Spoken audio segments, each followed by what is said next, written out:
Te extendemos una cordial bienvenida a este estudio de la lección de la Escuela Sabática con la voz de la esperanza. Si te has unido a través de la televisión, por las redes sociales o nos estás escuchando en audio, te agradecemos por acompañarnos. Y vamos a repasar la lección número 11, ¿no es cierto?, para la semana de estudio que culmina el 11 de septiembre de 2021. Se titula Anhelo de más. Este título parece de novela, ¿no es cierto? Antes que nada, ¿qué te parece, Nessie, si comenzamos como solemos hacerlo, con una oración? Amén. Padre Celestial, agradecidos estamos que nuevamente podemos compartir momentos juntos con todos nuestros amigos y estudiar en las profundidades de la lección de esta semana. En humildad te pedimos que tú nos guíes en el estudio. Y esto lo pedimos en el nombre de Cristo Jesús. Amén. Amén. El texto de esta semana se encuentra en Primera de Corintios, capítulo 10, versículo 6. Y dice así: ahora bien, estas cosas sucedieron como ejemplo para nosotros, para que no deseemos el mal como ellos lo hicieron. Tremendo texto. Sí, es cierto. Yo recuerdo, Omar, que cuando yo cursaba el cuarto grado en la escuela primaria, allá en Brasil, la maestra nos dio una tarea. Consistía en que construyéramos un modelo miniatura de nuestra casa. Así que, con la ayuda de mi mamá, usamos una vieja caja de zapatos y con cajitas de fósforo fuimos armando el modelo, que era muy detallado, modelo del original de nuestra casa, que representaba bien el lugar a donde nosotros vivíamos. Qué lindo proyecto. Pero es cierto, fue divertido en realidad, pero era solo eso, o sea, una copia, un modelo, una representación, ¿no es cierto?, de algo más grande, algo más complejo que el modelo en sí. Pensemos en el título de la lección: Anhelo de más. O sea, ¿a qué se refiere ese más? La lección menciona modelos, menciona símbolos, menciona ejemplos. El anhelo de más es ir más allá de estas representaciones para intentar ver la realidad existente. Ciertamente queremos pensar en Dios más allá de los aspectos literales y representativos de los modelos ceremoniales, pero esos modelos o ejemplos nos sirven como lecciones para nuestra vida espiritual.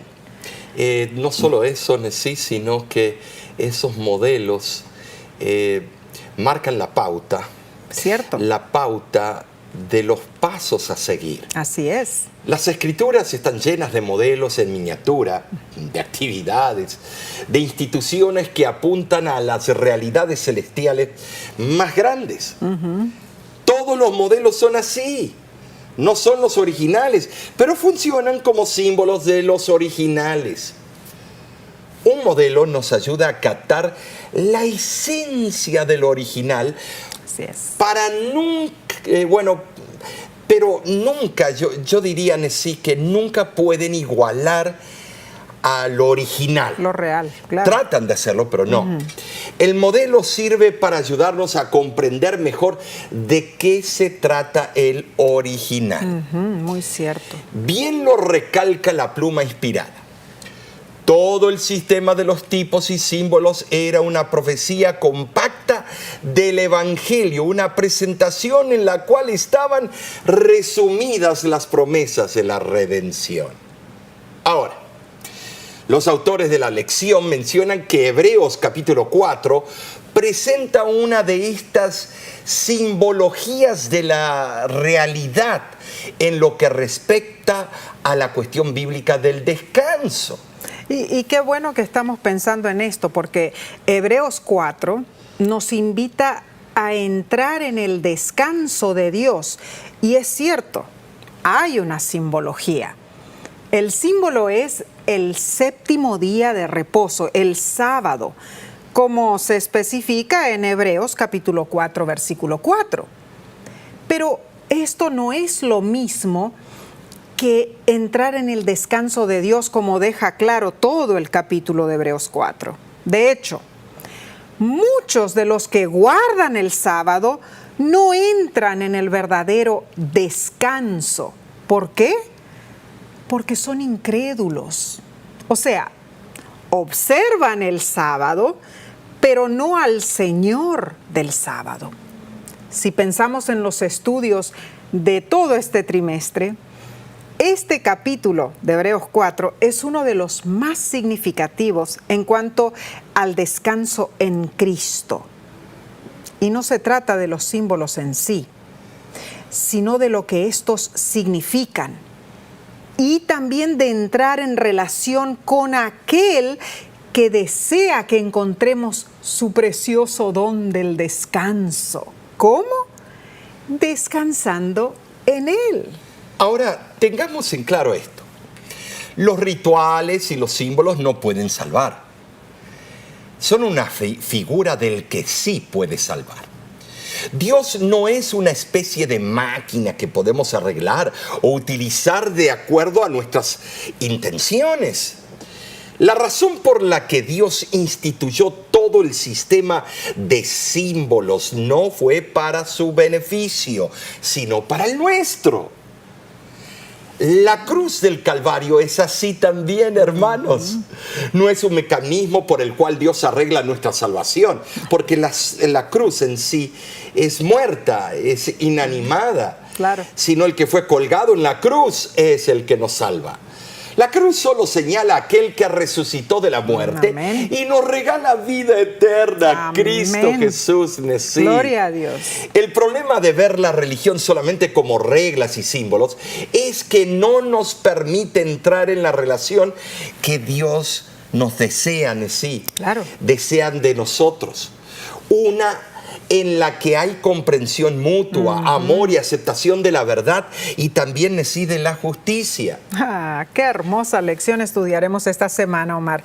Entonces pasemos a la parte del domingo 5 de septiembre y se titula Bautizados en Moisés. Y leamos en 1 de Corintios capítulo 10 versículos del 1 al 2. Dice: porque no quiero, hermanos, que ignoréis que nuestros padres todos estuvieron bajo la nube y todos pasaron el mar y todos en Moisés fueron bautizados en la nube y en el mar. Y el versículo 11 dice que estas cosas les acontecieron como ejemplo. Pablo fue quien dijo estas palabras a los miembros de la iglesia de Corinto. Y los miembros de la iglesia de Corinto conocían bien el relato de las vicisitudes de los antiguos israelitas durante su éxodo. Pero Pablo quería que ellos recordaran esas cosas y permitieran que el ejemplo de los israelitas influyera positivamente en la conducta de ellos. Pablo sí también recordó, te diste cuenta en la lectura, a los creyentes de Corintios de esas intervenciones especiales que el Señor había hecho a favor del antiguo Israel. Claro. Los llevó a ese punto, retrocedió en el reloj del tiempo. La experiencia de los hijos de Israel era una figura del bautismo. Cierto. Ahora, el bautismo en Moisés, qué interesante, título, ¿no? Interesante. Los israelitas fueron envueltos en agua cuando cruzaron el Mar Rojo. Entonces te das cuenta ahí por qué el título, el simbolismo. Pues en sentido figurado, la nube los cubría por encima y tenían el mar a ambos lados. Y este sentido fueron bautizados. Para ser sincero, este es uno de los primeros bautismos, podemos decir, que se menciona en la Biblia. Interesante. Y este puede ser considerado como un símbolo de que habían sido limpiados de su condición pecaminosa durante las tinieblas de su servidumbre en Egipto. Claro. Era como una manifestación de lealtad a Dios mediante Moisés, su representante escogido. Ahora, La palabra usada en el versículo 11 de Primera de Corintios capítulo 10 es en el original griego tipos o tipos, que se traduce como ejemplo o modelo. En español decimos qué tipo de cosa, qué tipo de rosa, qué modelo.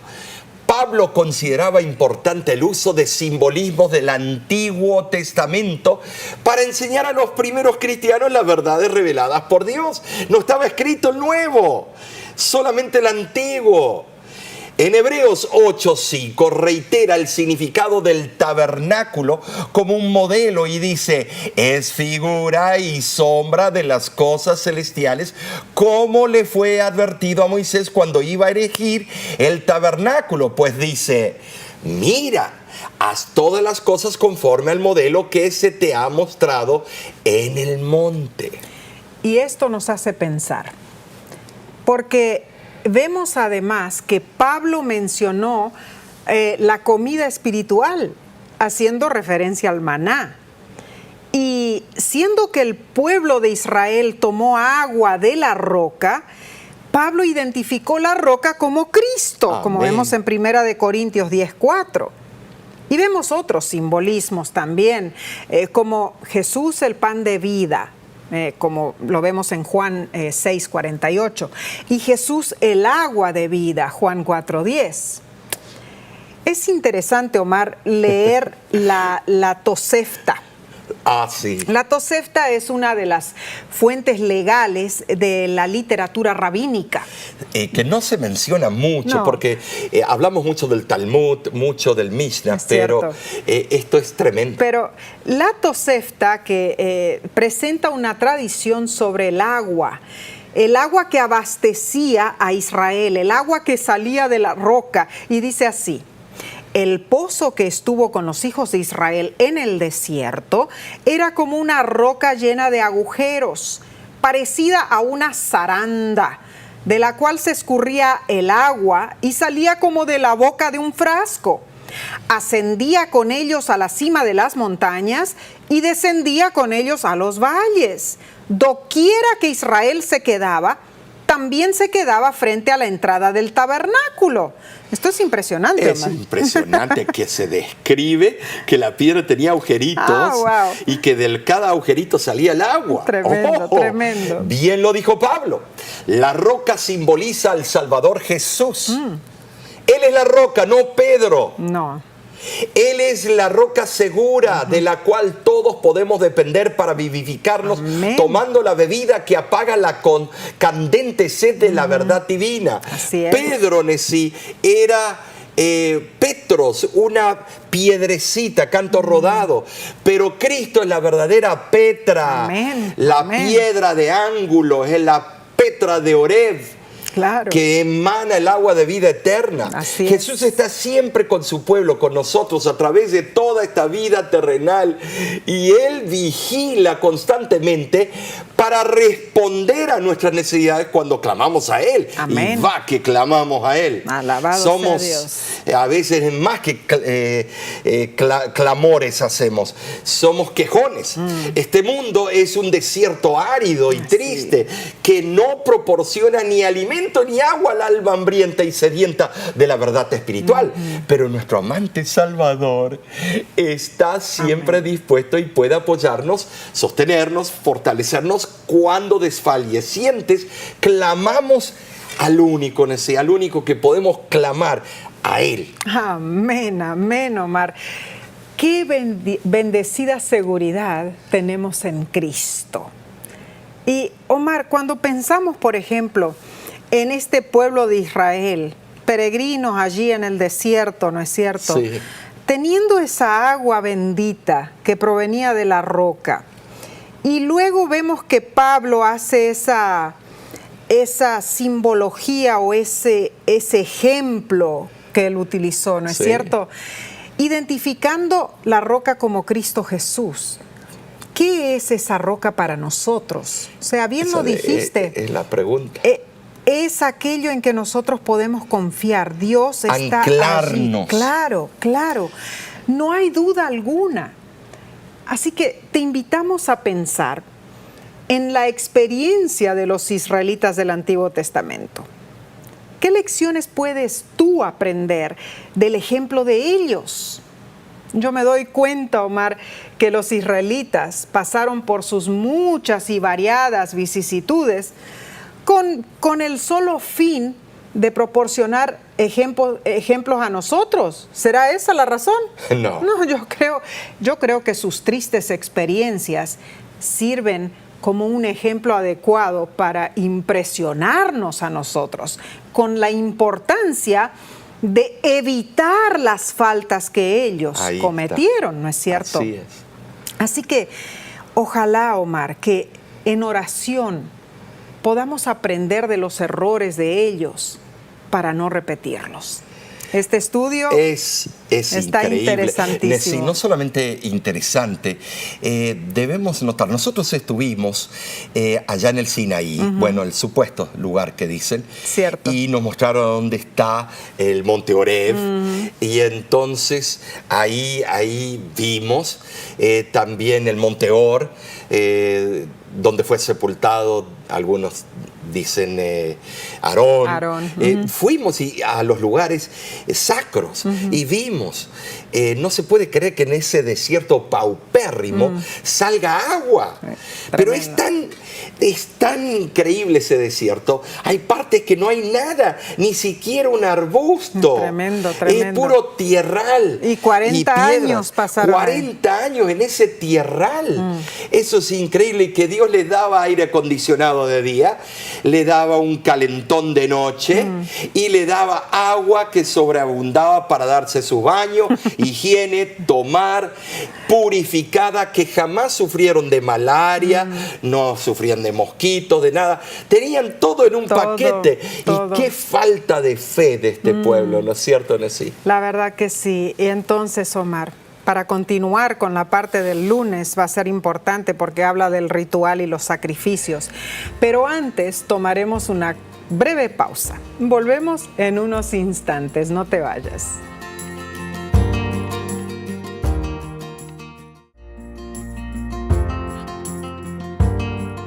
Nos alegra que nos acompañes en este estudio de la Palabra de Dios. Pasemos entonces a la lección del lunes 6 de septiembre titulada Ritual y Sacrificios. Y en esta parte estudiaremos el valor espiritual que podemos obtener al entender el sistema ritual del Antiguo Testamento, ¿no? Así es, Nesí. ¿Sabes? Levíticos, el libro de Levíticos, muy importante, muy relevante para esto que estamos estudiando esta semana, especialmente el capítulo 4, versículos 32 al 35. Y vamos a pasar a Levíticos, capítulo 4, del 32 al 35. Y dice así: y si por su ofrenda por el pecado trajere cordero, hembra sin defecto traerá, y pondrá su mano sobre la cabeza de la ofrenda de expiación, y la degollará por expiación en el lugar donde se degüella el holocausto. Después, con su dedo el sacerdote tomará de la sangre de la expiación y la pondrá sobre los cuernos del altar del holocausto, y derramará el resto de la sangre al pie del altar. Y le quitará toda su grosura, y el sacerdote la hará arder en el altar sobre la ofrenda encendida a Jehová. Y le hará el sacerdote expiación de su pecado que habrá cometido, y será perdonado. Debemos mencionar que un cordero costaba menos que una cabra. Un hombre de pocos recursos podía presentar un cordero, pues era la ofrenda del pobre. Interesante. Los requisitos para las ofrendas de diferentes valores reflejan tanto la justicia como la misericordia de Dios. Muy cierto. En primer lugar, el valor del sacrificio estaba determinado por el grado de culpa del pecador, y en segundo lugar, por sus recursos para comprar la ofrenda. Es significativo que se llame a Cristo el Cordero de Dios que quita el pecado del mundo. Es el sacrificio del pobre, y tú y yo somos pobres espiritualmente. Ahora, comparemos los versículos que leímos con Juan 1:29, que dice: el siguiente día vio Juan a Jesús que venía a él y dijo: he aquí el Cordero de Dios que quita el pecado del mundo. ¡Qué privilegio ser el primer heraldo de Jesús! Anunciar a aquel de quien dieron testimonio todos los profetas de la antigüedad. No es de extrañarse que más tarde Jesús habló de Juan como el profeta mayor que hubo en Israel, como lo vemos en Lucas capítulo 7, versículo 28. Solo Juan describe a Cristo de esa exacta manera, aunque Lucas en Hechos 8:32 y también Pedro en Primera de Pedro 1:19 emplean, se podría decir, comparaciones similares. Juan el Bautista presentó a Jesús como el Cordero de Dios. Esto, Omar, tiene un profundo significado. O sea, así es. El Cordero como símbolo hace resaltar la inocencia de Jesús y su perfección. Amén. La naturaleza vicaria de su sacrificio nos recuerda al Cordero Pascual, que simbolizaba la liberación del yugo del pecado. Nuestra Pascua, que es Cristo, ya fue sacrificada, dice 1 Corintios 5:7. Mediante la figura de un cordero, Juan identificó al Mesías como aquel en quien se hace real el sistema de sacrificios del Antiguo Testamento. En la presciencia divina y en el propósito de Dios, Jesús era el Cordero que fue inmolado desde el principio del mundo, como lo explica Apocalipsis 13:8. En nuestra imaginación, visitemos ahora el santuario. Vemos a un hombre trayendo un cordero. Se acerca al altar, pone su mano sobre la cabeza del animal. La imposición de su mano sobre el cordero implica confesión, corazón contrito. Y la confesión genuina es específica. No si te ofendí, Señor, como se hace a veces en los cultos de testimonio y oración. Era específica, claramente lo que explica Levítico 5:5. Cuando alguien peque, confesará aquello en que pecó. Y la pluma inspirada lo reitera. La verdadera confesión es siempre de carácter específico y reconoce pecados particulares. Toda confesión debe ser definida y al punto, reconociendo los mismos pecados de que sois culpables. Esto es duro. Pero repasemos al momento estratégico frente al altar. En manera simbólica, el pecado se transfería del pecador al cordero. Y entonces el cordero debía morir como Cristo murió en la cruz del Calvario, ¿sí? Ay, qué triste, Omar. ¿Por qué debía morir el cordero? ¿Qué había hecho mal el cordero? Nada. Nada, absolutamente nada. Pero aquí está el mensaje central del santuario.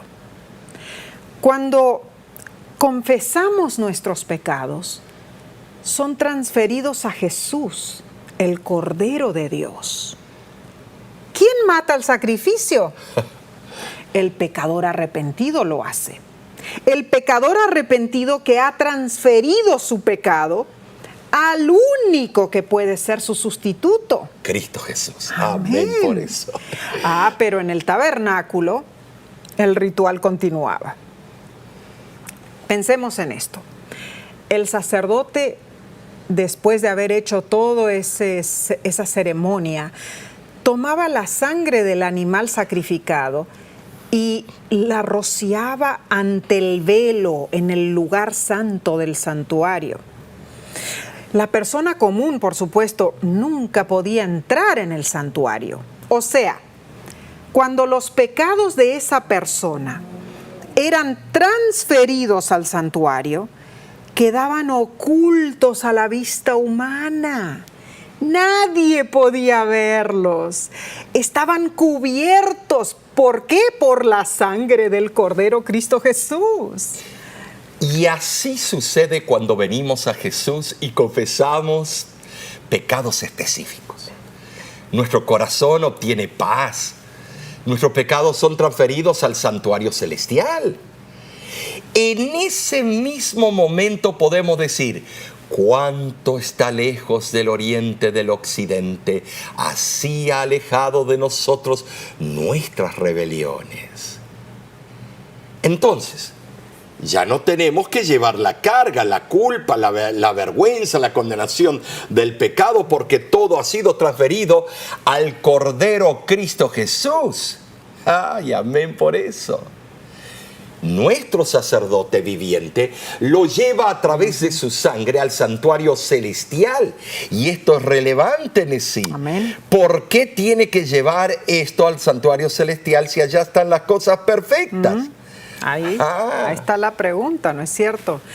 Querido hermano, querida hermana, piensa en cuán horrible es el pecado, que para poder expiarlo requirió el sacrificio, el autosacrificio del poderoso miembro de la deidad, Cristo Jesús. ¿Qué nos enseña esto acerca de por qué debemos confiar solo en la gracia y no en las obras? Después de todo, ¿qué podríamos agregar o añadir nosotros a lo que Cristo ya ha hecho por nosotros? Esta lección tiene conceptos muy profundos, impresionantes, Omar, importantísimos para nuestra vida espiritual. Y sigamos estudiando. Vayamos a la parte del martes 7 de septiembre que se titula El ejemplo del descanso. En vista de los ejemplos, que a veces no damos buen ejemplo, la idea de simbolismo también se puede aplicar al concepto bíblico del descanso. ¿Cómo? Interesante eso. En Hebreos capítulo 4, versículo 1 al 11, y muy relevante, se nos presenta la forma por la cual podemos entrar al descanso en el Señor. Ahora, la pregunta es: ¿de qué manera, Nesí, la experiencia de Israel durante el éxodo y el peregrinaje por el desierto nos ofrece una idea adicional para entrar en el reposo de Dios? Cuando olvidamos nuestro propio y grave peligro, podemos sentirnos inclinados a criticar la torpeza de los hebreos, que no pudieron entrar a Canaán. Y también a las generaciones posteriores, que fue tal vez una peor que la otra, que fracasaron en entrar en el reposo espiritual que Dios preparó para Israel como nación. Es increíble, cuando leemos la Biblia, es un chasco tras otro. Pero gracias a Dios siempre hay una solución. La esperanza continúa. Amén, amén. Pero en principio, nosotros hoy corremos el mismo peligro que ellos. Claro. O sea, los criticamos, pero corremos el mismo peligro. Tenemos la necesidad de recibir la misma admonición a la fidelidad. Ahora, la promesa de entrar en el reposo de Dios nunca fue retirada debido a los repetidos errores de Israel. La validez de la promesa permanece y se repite a cada generación. Pero lo que debemos hacer es tomar en serio las lecciones que Dios usó en el pasado. Hebreos 4:11 nos exhorta: ninguno caiga en semejante ejemplo de desobediencia. Esto no es solo una exhortación, es una oportunidad, mis hermanos, una oportunidad que Dios nos da, que aprendamos de los errores de ellos. Y así es. El reposo en el cual podemos entrar es el mismo reposo espiritual al que Dios había invitado a los israelitas a que entraran, que gozaran. El reposo del alma se produce con la entrega plena a Cristo. Hay que depositar nuestra vida al propósito eterno de Dios. ¿Sabes? El plan del tema de los versículos 3 al 8 de Hebreos 4 puede resumirse en los siguientes 5 puntos. Puedes anotarlo si quieres. Número 1. Dios juró que el Israel literal no entraría en su reposo. Ay, ay, ay. Número 2. A pesar de esto, las obras de Dios, sus intenciones para la humanidad, estaban acabadas desde la fundación del mundo. En el principio Dios determinó que los seres humanos entraran en su reposo. Entonces, cuando Dios excluyó al antiguo Israel del reposo prometido, puede parecer a primera vista una contradicción a su propósito inicial. Ahora, ¿significa esto que Dios anuló su designio original? No, Dios persiste en un propósito hasta que lo logra. En tercer lugar, para probar que Dios cumple sus propósitos, el autor de Hebreos menciona las obras de la creación. Cierto. Dios creó al mundo, completó sus obras de creación y descansó el séptimo día, lo que testifica que hubo una creación completa en sí, no incompleta. Claro que sí. Número 4. Dios termina todo aquello que comienza a hacer, amén, tal como lo ilustran las obras acabadas de la creación. Amén. Él no deja las cosas por la mitad en sí, no es chapucero. No. Número 5. Una creación completa, como lo testifica el descanso de Dios en el séptimo día, no en el primer día de la semana, es evidencia de la inmutabilidad de los propósitos divinos. Esto es importantísimo. Qué tremendo, Omar. Y continuando con nuestro análisis de Hebreos 4, vemos que el autor repite en el versículo 7 las palabras de Salmo 95. ¿Para qué? Para mostrar que el fracaso de generaciones anteriores no había alterado ni había anulado el propósito original de Dios. Dice que Dios determina otra vez un cierto día y asegura en el versículo 9 que queda un reposo para el pueblo de Dios. Pero ese cierto día de salvación ha sido un día sumamente largo, ¿verdad? Comenzó cuando Adán y Eva pecaron y terminará con la conclusión del tiempo de gracia para la humanidad. Anhelamos que el sufrimiento en la tierra termine pronto, pero Dios es misericordioso y piadoso. Él no quiere que ninguno perezca, sino que todos procedan al arrepentimiento. Así es. Debemos depositar nuestra fe en el Señor.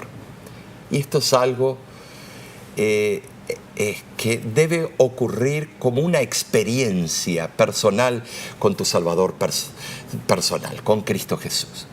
Pues su plan es perfecto. Entonces, Nesí,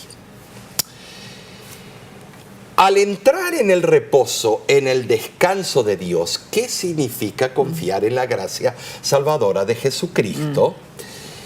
Podemos cesar de intentar alcanzar la justicia por nuestras propias obras. La aplicación práctica para nuestra vida cristiana consta de una triple exhortación. Número 1, entrar en el reposo de Dios. Hebreos 4:11, así lo certifica. Sí. Número 2, retener nuestra profesión. Versículo 14.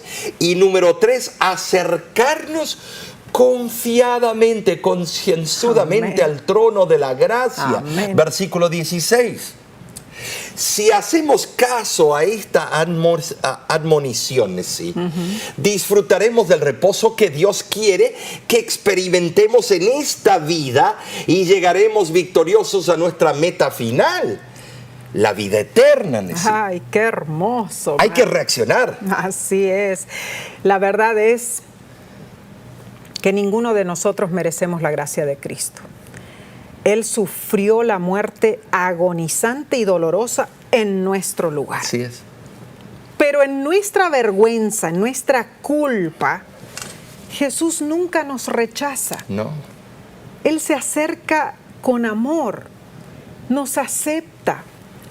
Y esto habla de un amor tan maravilloso, tan asombroso, tan divino, que prefirió tomar la condenación del pecado sobre sí mismo que perder a uno de sus hijos eternamente. No hay palabras para describirlo, Omar. No.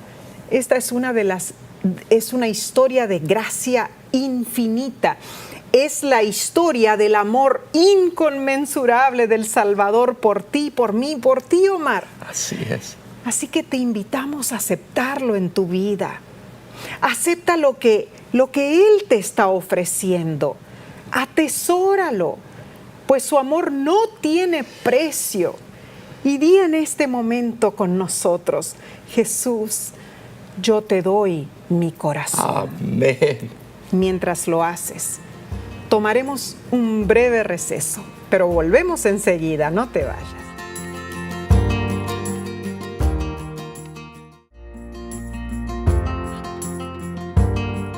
Qué bendición nos trae el estudio de esta semana. Gracias por acompañarnos. Estamos en la lección del miércoles 8 de septiembre titulada No endurezcáis vuestros corazones. Bueno, Salmos 95, versículos del 8 al 11, es muy relevante en el sentido de que nos lleva a autoanalizarnos. Y dice así: no endurezcáis vuestros corazones como en Meribá, como en el día de Masá, en el desierto, donde me tentaron vuestros padres, me probaron y vieron mis obras. 40 años estuve disgustado con la nación y dije: pueblo es que divaga de corazón y no han conocido mis caminos. Por tanto juré en mi furor que no entrarían en mi reposo. Esto es increíble. Esto muestra que Dios tiene personalidad autóctona. Claro. Lo pintamos tan diferente, pero estimados, Él sufre, Dice Él que llora. estuvo disgustado por 40 años. ¿Sabes lo que es un disgusto de 40 años? A pesar de la milagrosa manifestación del poder divino en Egipto y en el Mar Rojo, Israel no aprendió a confiar en su libertador. Por 40 años Dios estuvo disgustado por la conducta de la generación que salió de Egipto. Los autores de la lección añaden que después de 40 años, por supuesto, Israel entró en la tierra prometida. Una nueva generación cruzó la frontera y con la ayuda de Dios tomó las fortalezas de la tierra y se estableció allí. Sin embargo, no entraron en el reposo de Dios, con la idea de que muchos no experimentaron la realidad de la salvación en el futuro Mesías que iba a quitar el pecado del mundo. Porque su falta de fe se manifestó por una desobediencia flagrante. Aunque el descanso estaba asociado con la tierra, incluía más que solo el lugar donde vivía la gente. Y la lección también recalca que el apóstol Pablo, mencionando las palabras de Salmo 95, añadió lo siguiente: si oyereis su voz hoy. Esto expresa urgencia. Hoy significa que no hay más tiempo para jugar. Hoy requiere una respuesta y una decisión. Ahora, en este momento. Omar, Pablo en realidad se aferró a la palabra esta que es semerón. Sí, semerón. Significa hoy. Y enfatizó lo importante que es la decisión que tomamos hoy, en el día de hoy, en el contexto del descanso que Dios nos ofrece. Ahora, esa palabra cúltica usada por Pablo es muy interesante porque estamos en un viaje de peregrinaje progresivo en esta tierra. y ya queremos descansar, pero usa la palabra hoy. Cuando hacemos un viaje, lo que más nos importa es llegar bien al destino hoy. Cierto. Hoy nos interesa saber qué parada vamos a tener hoy. ¿Recuerdas, Nesí, cuando estábamos trabajando para el programa televisivo? En un tiempo, dábamos nuestro tiempo para ayudar al programa Ayer, Hoy, Mañana. Presentábamos muchas campañas de evangelismo en Estados Unidos y Centroamérica. Sí, recuerdo. Viajábamos en nuestro vehículo con nuestros niños que estaban pequeñitos. Cierto. Eran días enteros en el auto, cubriendo miles de millas o de kilómetros. Y tú les preparabas actividades para que se mantuvieran entretenidos, Claro. pero no eran suficientes. Pero siempre y a menudo, lo que más preguntaban Neidín y Derek era: papi, mami, ¿ya llegamos? Y yo tenía unas ganas de darle un cocotazo en la cabeza. Y entonces el Derek decía, con la voz gruesa, porque de chico ya tenía una voz gruesa: ¿cuánto falta, pa? Y yo le decía: falta que te dé una paliza. Yo, pero no le decía eso. Pero era tantas las veces que lo decía, tenía ganas de parar el carro y decirle: me preguntás la próxima vez y te sacudo. Pero no.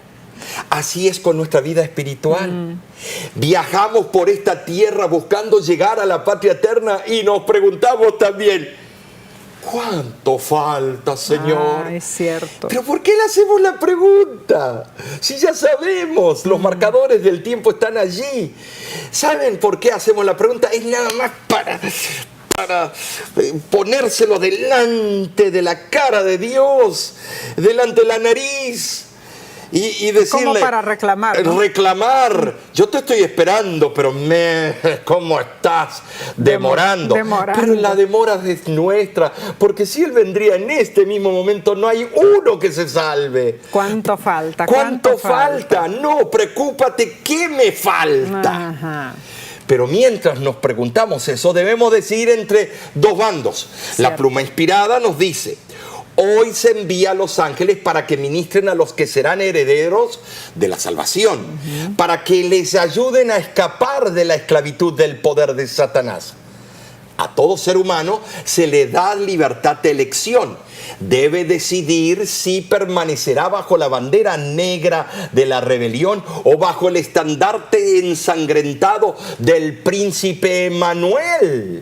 Tremenda ¡Qué cita. hermosa cita, Nesí! Tremenda, la verdad que sí, Omar. Entonces, las preguntas relevantes que nos hace la lección son las siguientes. ¿Qué debe significar para nosotros cuando escuchamos las palabras: hoy, si oyereis su voz, no endurezcáis Así vuestros es. corazones? Yeah. ¿Qué tiene de importante la palabra hoy? Después de todo, el salmista la usó hace miles de años atrás. Pero piensa en esto. Dios te da el regalo gratuito de salvación y es un regalo que te invito a que lo aceptes hoy. No mañana. No, porque mañana puede ser demasiado tarde. No dejes pasar un día más. Hoy es el día de tu salvación. Continuemos, Omar, con este estudio tan impresionante. Emocionante. Claro que sí. Para el jueves 9 de septiembre y se titula La conquista de una ciudad celestial. Un momento, Nesí, pero ¿cómo puede nombrar los autores así? La ciudad celestial no se puede conquistar. Veamos. En la historia del Antiguo Testamento vemos que Josué no le dio al descanso al pueblo de Israel. Entonces debe haber otro tipo de descanso reservado para el pueblo de Dios. Así es. Gálatas 3, versículo 26 al 29, dice así, del 26 al 29. Pues todos, dice, sois hijos de Dios por la fe en Cristo Jesús, porque todos los que habéis sido bautizados en Cristo, de Cristo estáis revestidos. Ya no hay judío ni griego, no hay esclavo ni libre, no hay varón ni mujer, porque todos vosotros sois uno en Cristo Jesús. Y si vosotros sois de Cristo, ciertamente linaje de Abraham sois, y herederos según la promesa. Interesante, Omar, porque claro, aquí dice diferentes tipos de culturas, diferentes tipos de clase social, diferentes tipos de, sexo entre la mujer y el hombre. En la antigüedad, por ejemplo, las mujeres solían ser consideradas más o menos como objetos. Hay muchos países hoy todavía que lo hacen así, ¿no? Por lo tanto, eran muy inferiores a los hombres. Los filósofos paganos a veces debatían en cuanto a si una mujer tenía alma. Interesante. La elevación de la mujer a la igualdad con el hombre es resultado directo de las enseñanzas bíblicas de Jesús. Amén. Pero Pablo describe en estos versículos la condición de la mujer ante Dios. Al igual que el hombre, somos todos pecadores que necesitamos salvación. Acertaste en el lugar a donde vamos en esta lección. Tampoco importa nuestro nivel social o económico delante de Dios. Y además de añorar la bendita salvación de Dios, los autores de la lección enfatizan que también debemos añorar el descanso que esa salvación nos da a través de Cristo. Amén.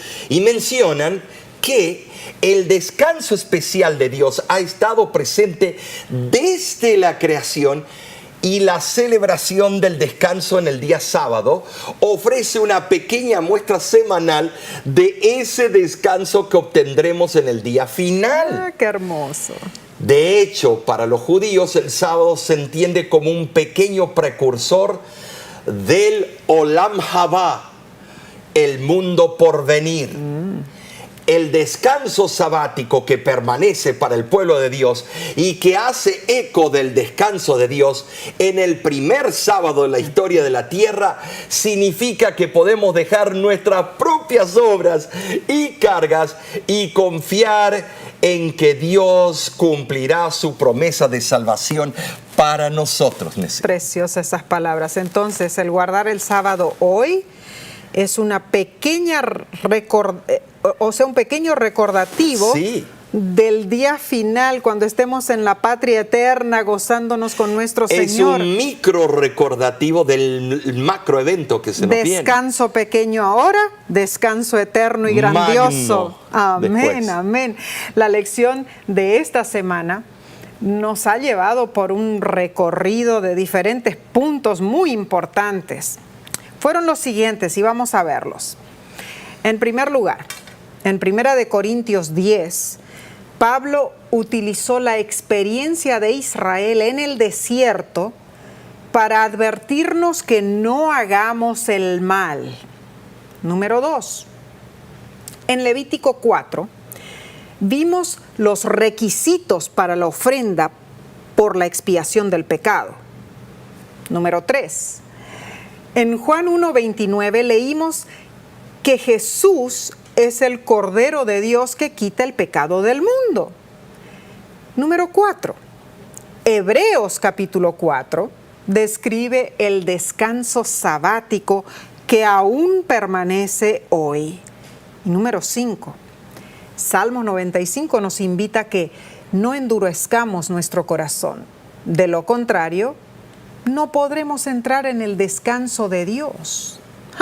Interesante, Omar, porque en el libro Consejos para la Iglesia dice lo siguiente: no debemos confiar absolutamente en nosotros mismos, ni en nuestras buenas obras. Sin embargo, cuando vamos a Cristo como seres falibles y pecaminosos, podemos hallar descanso en su amor. Dios aceptará a cada uno que acude a Él confiando plenamente en los méritos de un Salvador crucificado. El amor surge del corazón. Preciosa cita, Así Omar, es, en realidad. sí. Es interesante que se me acercó un día una persona y me dice, Dios perdona, ¿cierto, pastor? Sí. Y si Dios perdona, que perdone y que me deje en paz. No tantos requisitos después del perdón. Ay, ay, ay. Ay, no. Esa persona terminó muy mal en la vida. Ahora, hermosas enseñanzas de la palabra inspirada por Dios. Cualesquiera que sean los desafíos que enfrentamos en esta tierra, hermanos, podemos tener la seguridad de que el descanso que ofrece Cristo Jesús no es temporal. Gloria a Dios por eso. El reposo del día sábado presagia el descanso eterno que Jesús desea para nosotros en la tierra prometida. Ay, qué hermoso. Entonces, y solo entonces, nuestro corazón estará en paz permanente. Nuestro descanso en Cristo hoy es preliminar al día glorioso en el que descansaremos con Él por la eternidad. Yo anhelo ese día glorioso. ¿Lo anhelas tú? Amén. Yo en este momento, Nesí, le diría a los que nos están escuchando y que hemos estudiado juntos esta lección, de que es glorioso. Cuando Dios te pide algo, no debe ser tedioso, no debe ser aburrido. Estoy esperando a ver cuándo termina, las horas. Busca alternativas en ese día para estar en comunión con aquel que te ha amado, que te ama, que te seguirá amando. Amén. Amén. De verdad nos hemos deleitado en esta lección, esta Omar, semana. Sí, porque algo que queda grabado y ha impactado mi corazón, Omar, fueron esas palabras de los autores de la lección, que el descanso del sábado hoy es pequeñito comparado con el descanso que verdadero. Será por la eternidad. Claro que sí. O sea, de que durante las horas sabáticas podemos nosotros tener un gustito. Es como un aperitivo, ¿no es cierto? Del manjar principal. Cada sábado es un aperitivo de lo que va a ser después de la segunda venida de Cristo. La verdad que sí. Sabes, estábamos en una campaña, no sé si te acuerdas, y había una persona muy intelectual de que estaba aceptando todas las verdades bíblicas, pero llegamos al cuarto mandamiento. Y ahí puso un alto. Que no voy a volver porque eso fue abolido y que yo no mato, yo no cometo adulterio, yo no miento, yo no robo, yo no... Le digo, un momento, ¿usted no miente? No, trato de no mentir. Y con solo el hecho de rechazar el verdadero de Dios, el verdadero día de Dios, ¿qué está haciendo? Está aceptando una mentira. Y se quedó así. Y pensó, porque le demostré las pruebas bíblicas en la campaña y cómo el canon 29 del Concilio de la Odisea había hecho el cambio, no Cristo. Y le digo, entonces, usted está creyendo una mentira. Interesante. ¿Ese no fue el Señor también que después de bautizarse te vino a hablar y te dijo, pastor, ahora entiendo que también yo le estaba robando a Dios? Exactamente, Él es el mismo. Ese fue, ¿no es cierto? Y Él fue a hablar con el monseñor y a explicarle y decirle por qué usted nunca nos explicó lo que este varón de Dios nos está explicando. Tremendo, tremendo. Y le contestó este monseñor, le dijo, porque si yo explico todas las verdades que debo explicar, se nos vacían las iglesias. Wow. Tremendo eso. La verdad que nos hemos deleitado al estudiar la lección de la escuela sabática esta semana. Pero aquí no terminan los manjares de este banquete especial, ¿no es cierto? La semana que viene. Sí, cierto. La semana que viene tendremos otro estudio fascinante. ¿Y cuál es el título? Estoy interesado. Bueno, se titula El profeta sin descanso. Otro flor de título. ¿Quién será ese profeta sin descanso? Puedes descubrirlo cuando te unas con nosotros nuevamente por este mismo medio. Así que, de nuestra parte, Oramos para que tu vida espiritual sea siempre enriquecida. No te olvides, puedes unirte en la red social, canales de televisión, de radio, y compartir estos momentos. Dile a tus amigos, a tus familiares. Así es. Y si usas el YouTube, puedes decirle que se suscriba. Este es el tiempo que ya no hay excusa. Tenemos todos los medios y todas las plataformas para estudiar juntos la palabra de Dios. Amén. Y de parte de la Voz de la Esperanza y de Nesí y tu servidor, te decimos hasta pronto.